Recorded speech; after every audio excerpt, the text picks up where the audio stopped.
I view freedom as having the ability to leave work at 4 o'clock in the afternoon and not feel guilty about leaving work behind or taking a weekend and leaving my cell phone locked in some drawer somewhere, knowing that I'm dedicated to my family, doing the things that give me passion and it's not draining me. So a little bit of financial freedom in the sense that I don't need a beach house. I don't need 6 cars. I don't need a Porsche, but my kids are taken care of. They're able to go to school. They're able to chase their dreams.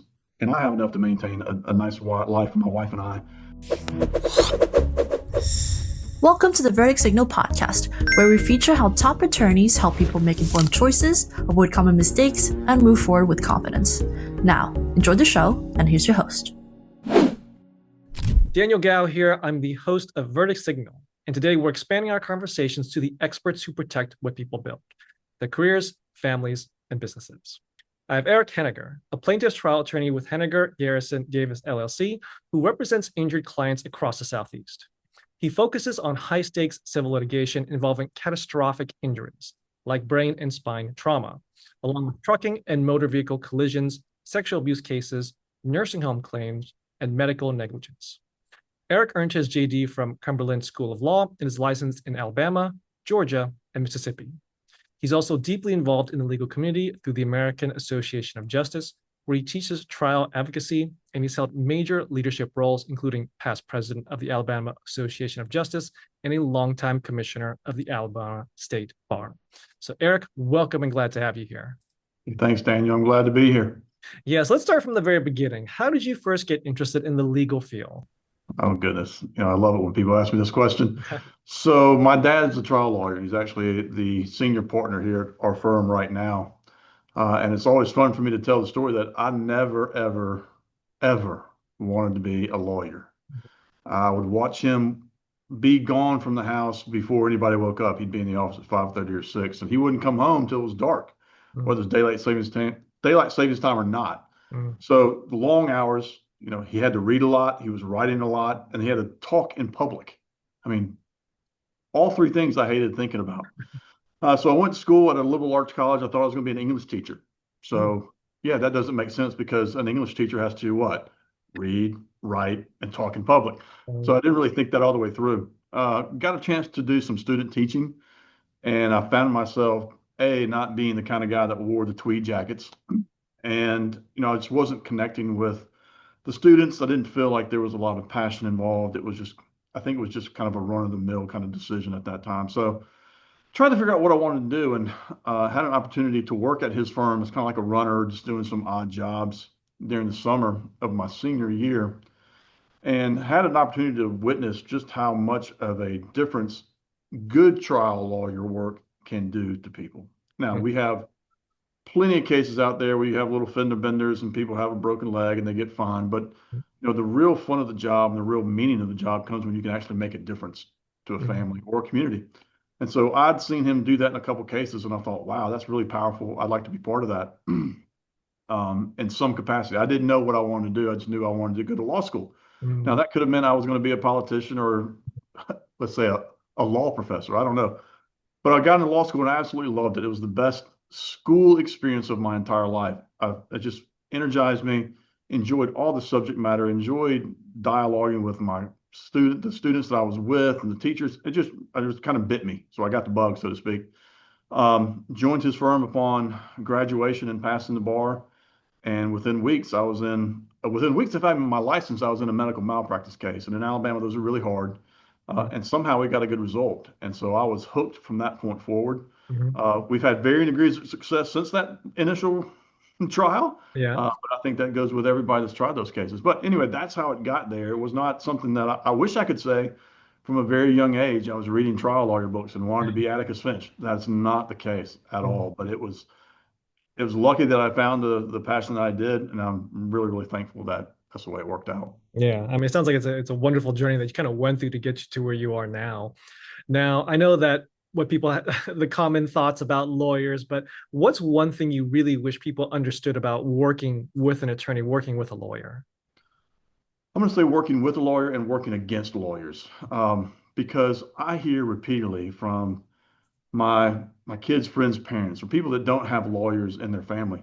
Mm. Oh, you're a lawyer. You must love to argue. And oh my gosh, you'd be amazed at how little of my day is spent actually arguing. Because arguing, I have found, even with my spouse, even with my kids, guess what? It doesn't work at all. So I would rather people say that I'm a persuader, because what I think we have to do is learn to persuade, not manipulate, because I don't think you can trick anybody, but learn to persuade people or learn how to develop relationships and contacts and commitments from people that maybe are a little bit different than us. And you're going to have to put some work into it. And so that's one thing I'd love people to just stop saying is that all lawyers like to argue, because ultimately you see the number of trials that go these days is very small. So what's happening to all of those? They're settling. And guess what? To settle a case, you have to agree. And so a lot of our time is spent persuading either my client or the other side, lawyers or adjusters. Can we come to an agreement on what the value of what this case is, or what actually happened in this case, or talk to my folks about how, maybe it's not exactly the way you think it happened, and there are other aspects that we need to look at. So, persuader, conversationalist, relationship builder. I think that's more what attorneys are for or do more routinely. I think it's a very refreshing view on it because I think that all those words you use to describe it is probably the opposite of what most people would think. But I mean, that's the reality. This is really what it is. Right. It's a lot different from just the perception people have of it. Absolutely. So, and it kind of diving deeper into that perception, like when it comes to the specific cases that you work or the specific types of cases you work with. I know you do a lot of different things like personal injury. You mentioned the medical side as well, also catastrophic injury. I want to dive a little bit deeper into that catastrophic injury because I don't think that's something that people really have heard too much about. I think they've heard of like personal injury and they've heard of employment or medical malpractice, but catastrophic injury. Could you explain what is catastrophic injury? Yeah, it's almost a term of art because it's a conversation I have with clients a lot. Because if it's happening to you, Mhm. it's almost guaranteed to be catastrophic.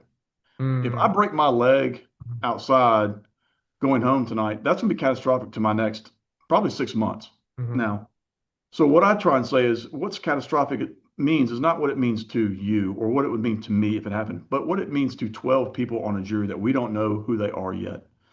So if me breaking my finger prevents me from playing a guitar for 4 weeks, a jury's not going to find that catastrophic. Mhm. But now, if I'm a musician and my hand gets cut off in a working accident, that's catastrophic. I can know it is a lifelong event that renders me permanently, I wouldn't even say disabled, but it is a permanent injury that significantly affects your life or the remainder of your life. So the cases that I see routinely in my practice that we consider catastrophic are significant sexual abuse patient clients that have endured it over a long period of time and have significant, I mean, really serious mental health issues. Mm. That is going to affect them for the rest of their life. Mhm. We've had clients that have had massive injuries resulting from medical negligence, where they are confined to a wheelchair for the rest of their life, or they've lost a leg in a surgery, or a vehicle accident, or a workplace injury. So those types of things, death would be obviously a catastrophic injury in certain circumstances. So something that really affects the person, and that 12 strangers that don't know you will say, gosh, that is catastrophic. That's so severe that it's going to be an impairment for the rest of your life. It's going to be very difficult to get over. And I think you brought up a really good point as far as the mental part of it. I would have never thought that catastrophic injury would cover the mental part. I just think of physical, Sure. but I think that's a really good point to bring up. And I think kind of in this vein of like common misconceptions, like I think that was one misconception that even I had. Like I didn't realize that that covers mental, but like what are some of the other common misconceptions that you hear from your clients when it comes to something like catastrophic injury? Well, I think I think the biggest thing is there is a belief, and it's really trying to narrow it down between who has a catastrophic injury and who doesn't. Mm. And again, expectations, being reasonable is something that's so difficult for someone who is going through something new and tragic. And the tragedy has so many different forms. What may be tragic to me would not be tragic to you. Mm. But trying to explain to folks and manage their expectations on what a jury could do, not what I want and not what you want, what a jury would do in this case is really, really difficult. Again, because they are living it. I mean, I can talk to them on the phone once a week for 15 minutes and hear how they're struggling. But once they hang it up, I don't see how often they have to take Advil or aspirin. I don't see how hard it is to go to the bathroom or get up and change the channel on the TV or that they can't eat, things like that. So it's really getting down and talking to people on their level and saying, this is what a jury is going to do based on my experience. We can look at all the verdicts across the country, which is a little bit misleading as well because you don't see the ones that people have lost. I mean, if I lose a case, I'm not going to go on Instagram and brag to you. Yeah. But it is an important lesson that I think all lawyers and clients need to understand. So I don't know that I'm answering your question, Daniel, because I think there are so many variables and there are a lot of different misconceptions. But you touched on it doesn't have to be physical. I've seen some of the worst injuries possible that are that are mental health related. Mm. Um, think of the demons that you have in your head if you've had to endure 5 or 6 years of sexual abuse out of the hands of somebody that you trusted and you thought was doing things for you and was actually doing it to 15, 20 other kids. Wow. So it's really hard to explain. And I don't want to be like the Supreme Court Justice Potter say, you know it when you see it, Mm. because I do think 12 normal, reasonable people can look at something and go, holy cow, yeah, we need to help that person. This is not just the billboard result that you see driving through town. This is significant, and we need to step in and help this individual. Mm. Very well said. Now, when it comes down to mistakes people make, what would you say is maybe the biggest mistake or mistakes that people make before they call a lawyer? Oh, I don't want to get on my soapbox, but I'm going to say a mistake that I see routinely is I think people believe especially in the age of AI, Mm. they believe and want to compare their experience with something they read about or something that a family member who has read about that has no idea what they're talking about. And we have lots of advertising lawyers in this state, and I have nothing against them. I think they serve a population that needs to be served. But when somebody is really injured in a serious way, you need a lawyer who knows what they're doing with that kind of case. I'm still shocked at the number of lawyer referrals I get for medical malpractice that probably can't spell medical malpractice. Why are folks calling them Mm. and not reaching out to a lawyer in their community? I know the answer to that question, but I think the thing that concerns me about really serious injury cases is we see a billboard or we react, or we don't run it by somebody that we know. We all go to church with lawyers. We all may have them in our neighborhood. We may not trust them for the various reasons that we probably already talked about a little bit. Mhm. Gosh, I sure would think that if it's not me, get in the hands with somebody that knows what they're doing Mm. and has done it before. Most of these cases, especially the catastrophic ones, are going to spend some time at the courthouse.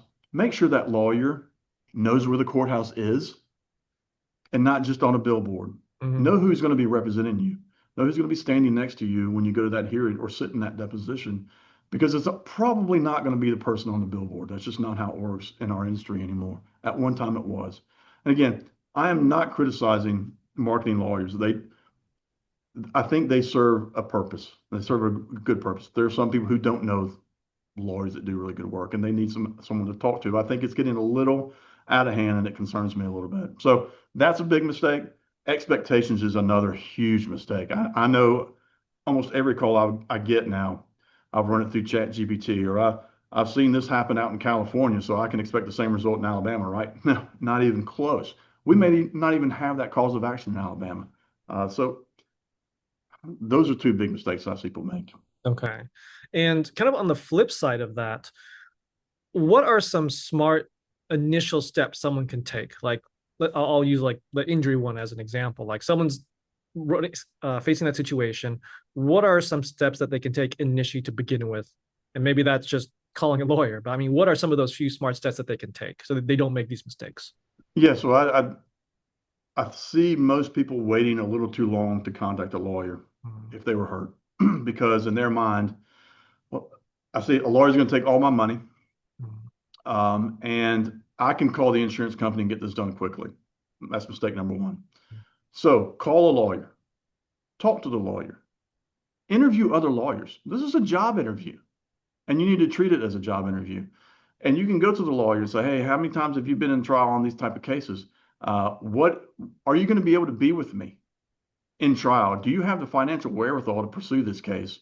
Or are you going to try and settle this case 6 months in for 25 cents on the dollar? Mm-hmm.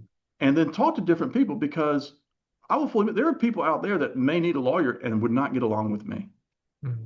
I can admit that. Mm-hmm. There may be people out there that have really good cases that I don't want to represent because their expectations are insurmountable. I cannot deliver what you want. Mm-hmm. But there may be lawyers out there who want to take on that challenge. So interview the lawyers, do a little bit of research, not on values, but just lawyers, and see what they've done. Are they authentic? Are you going to get along with them? Hey, are they going to call you back? Mm-hmm. You know, what's the communication approach going to be? Mm-hmm. That's a struggle for lawyers. I'm busy. I can't call everybody back within 24 hours. I just can't. I wish I could. Mm-hmm. I'm in depositions and trials. So do we have a plan in place for how we're going to communicate if something happens? What's the staff like? What, Eric, if you get hit by a car tomorrow, does your firm have a plan about who's going to represent me the following day? Is that important to you? And so I think interviewing lawyers and seeing who you fit best with may be the best approach for people who, A, don't know a lawyer and don't know who to trust. Mm-hmm. Shoot, you can interview probably 5 billboard lawyers within an hour in this city right now. So that's the first step I would do. Okay. So with the interview part, interviewing the different lawyers, you kind of gave some tips on like kind of what questions to ask. But for someone who this is hopefully their very first time facing a situation like this, they're probably not going to know like what really to ask, what to look for. So is there anything specific, like kind of your go-to, like this one thing, these two things, these three things that like you have to ask this to every single lawyer?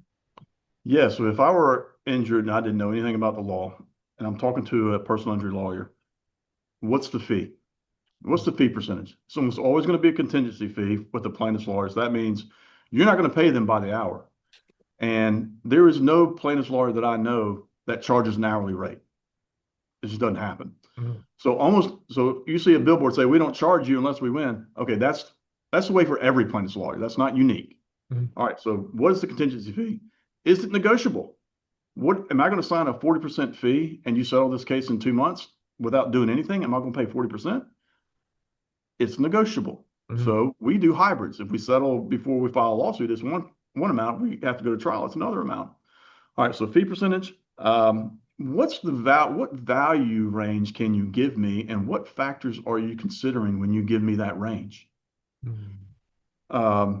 And if a good lawyer would tell you, I don't know yet, because A, you haven't finished treating. I haven't seen your medical records. I haven't seen your medical bills. If someone says I can get you $1 million, red flag, because you hadn't seen anything yet. Mm-hmm. You didn't know the story on the other side. All right. So the contract, the amount, what are you going to do to investigate my case? How do you plan to prove it? What do you normally do in these types of cases? Have you handled these cases before? Have you won? Have you lost? Why have you lost? Things like that. And I do think the communication plan is really important, and what lawyer is going to be working on this file with me if it's not going to be you. Okay. So, and within that communication part of it, how important would you say it is that the person, the client, gets along with the lawyer? Because I mean, yeah, like you kind of get that warm and fuzzy, I like this person, but then that's separate from, do they have the ability and competence to get me a good result in the end? So like, how important is it? Like, I want to connect with them. I want to get along with them. Like, how important is that? I feel pretty confident that I have somebody in my cabinet right now that doesn't like me. Mm-hmm. And it could be for a number of reasons. I've given them some bad news. Mm-hmm. Their expectations aren't realistic, and I've had to tell them that. Or it's not moving fast enough for them. In fact, that's another question I throw in there. What's the time frame that we're looking at if I sign with you? Is it going to be a year? Is it going to be 5 years? So is it important? I think it's critically important, because at the end of the day, this is a relationship of trust. If you don't trust me and I don't trust you as a client, this isn't going to go very well. And I sincerely believe that if a case gets to trial or a case is in depositions, people can see when there's a lack of trust or there's a relationship issue between a lawyer and a client. It's not hard to tell. Mm-hmm. I've taken lots of medical malpractice depositions. I can tell when the doctor doesn't like his lawyer, Mm. by the way they talk to each other, by the way they respond to each other. I know if that's going on, I have a wedge. And that's going to change some of the way I ask my questions in the deposition. Mm. Same thing at trial. You can sit with a client at trial and a jury can tell, I don't like my client. Mm. Maybe I don't believe my client. This is a bad situation. If a jury picks up on that and it's true, you have a problem. Mm.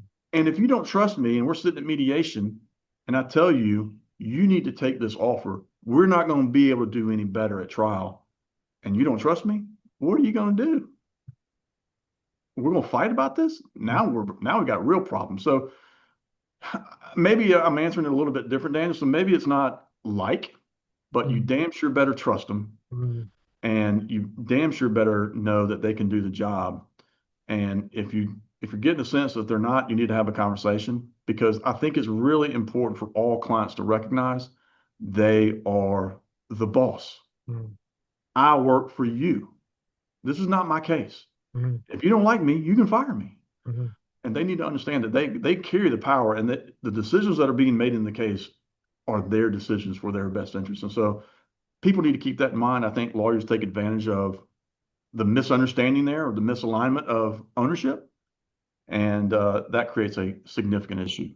Okay. Well, it's very illuminating, like for people just to realize like you're the one in charge. I feel like you're hiring your representative, but you're the one in charge.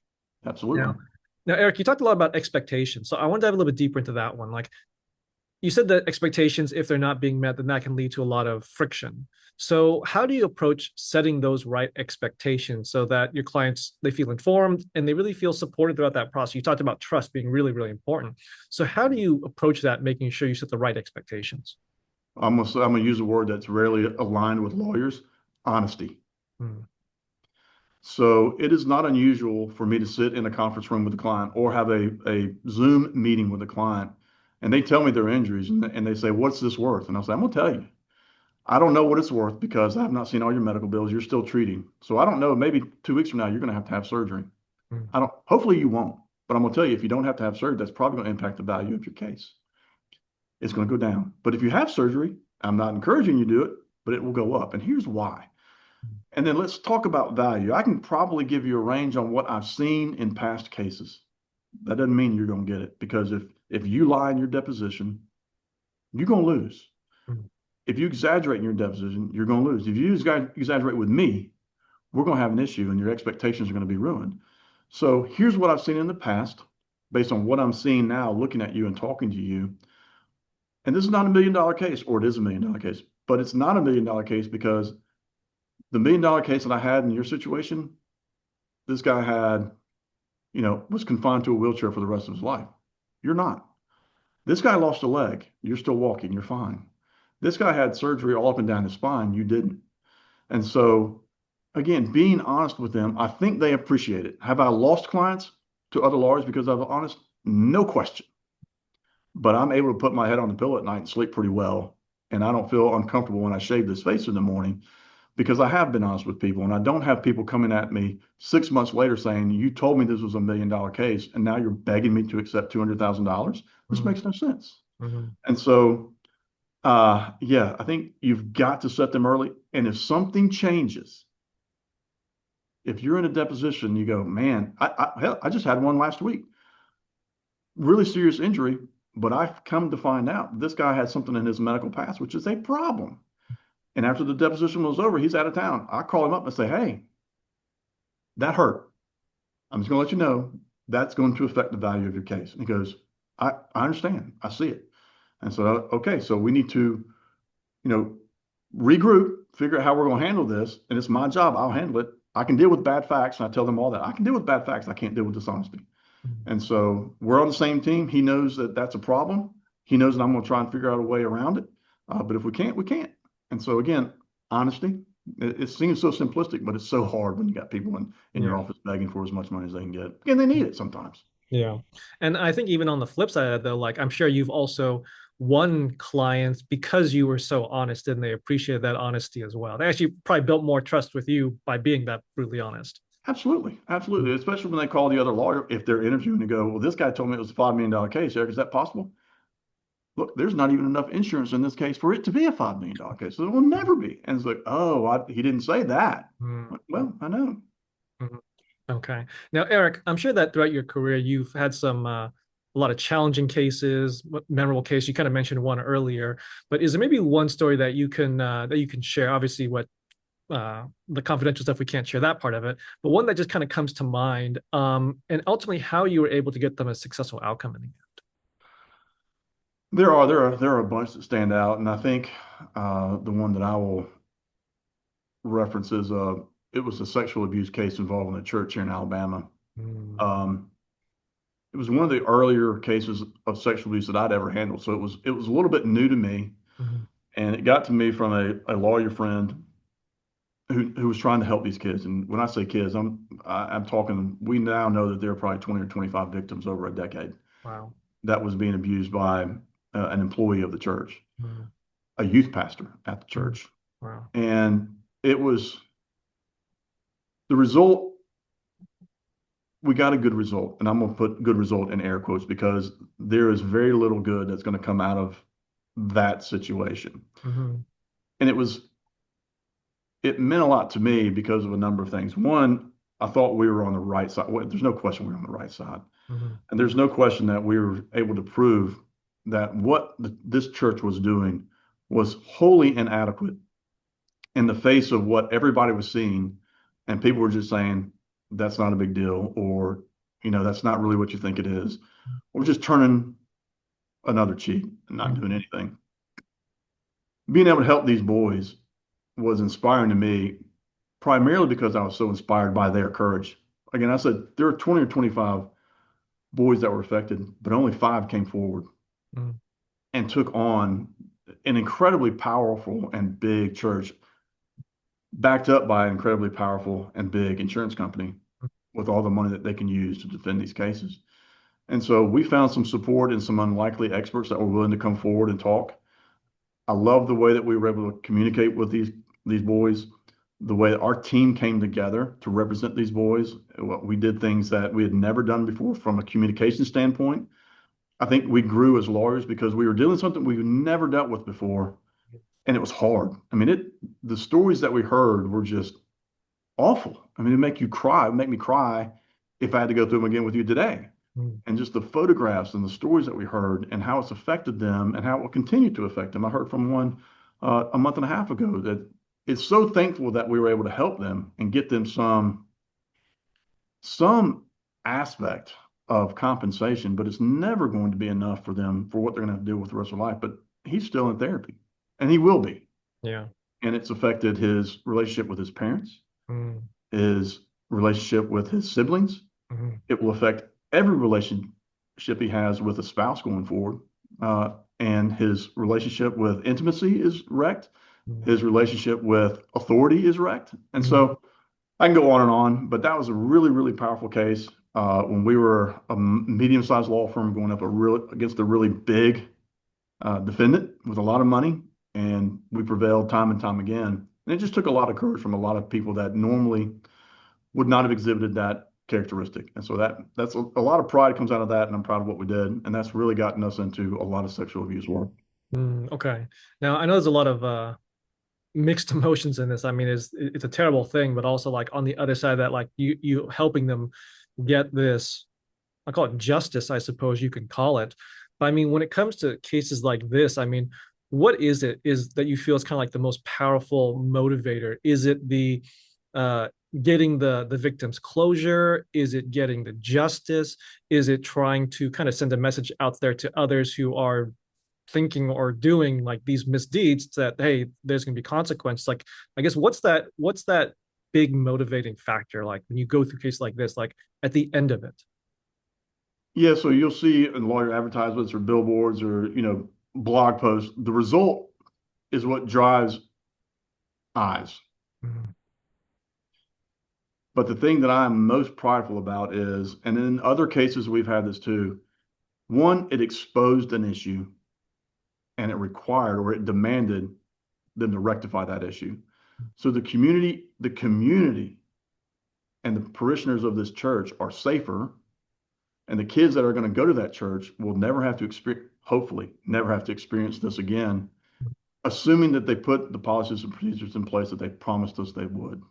And so that was part of the resolution of the case, that they were going to adopt certain policies that we were part of writing, that the entire church, and this spread out to other church associations. This was not a quiet case. Other churches knew about it. So they were tangentially affected and required to also adopt policies that would protect their kids as well. So that's what gives me pride, knowing that those kids that stood up to this church were able to affect a change that will benefit hopefully everybody that comes behind them. Okay. Now, Erik, when it comes to the future of, I'll call it the injury side of law, is there any changes people should really be aware of when it comes to that, the future of this part of law? I think technology, if we could ever wrap our hands around it, is going to be a massive disruptor. We're trying to figure out what AI means for us. And when I say us, I mean both plaintiffs and defendants on the legal side. There are tools out there that we can use, and we will continue to use it, and try and figure out how the best way to do it. So that's going to be a real game changer as far as, how efficient a law firm can be, how quickly things can get moved, how people evaluate cases. It'll also change the expectations people have about what lawyers can and can't do, because you'll be able to compare things much quicker. I hope it's accurate. I fear it won't be. And hopefully that speed will change what we see at the courthouses. Right now, if you have a death case or a medical malpractice case in Alabama, you're almost guaranteed about 3.5 years until you see the light of a courtroom. Wow. And I'd like to think that AI or technology will speed that process up. Unfortunately, I see how slow government works and technology adoption. So it may be another 10 or 15 years before we actually see some improvements. I hope somebody proves me wrong. And then, another issue that we're seeing now is a money thing. And I think you see a lot of concerns about private equity money going into businesses. We see how it affects dental offices. We start to see how it affects medical care. And it is certainly going to start, it has already started creeping into the law firms. And my concern there is, if it becomes just a data game and you're not taking care of clients, there's only one party that's going to suffer there. It's going to be the clients. So how does that affect what we do? How does that affect the justice system? And we're not a firm that takes private equity money, but how does that affect our ability to represent clients effectively, or even get clients in the door? If some of these other firms have all this money to advertise and pull clients in, but then treat them as a number and settle 25 cents on the dollar. So technology, just the business of law is changing too. So I see those as two big issues that we see right now. Got it. Okay. And when it comes to your practice, what's your vision for your practice?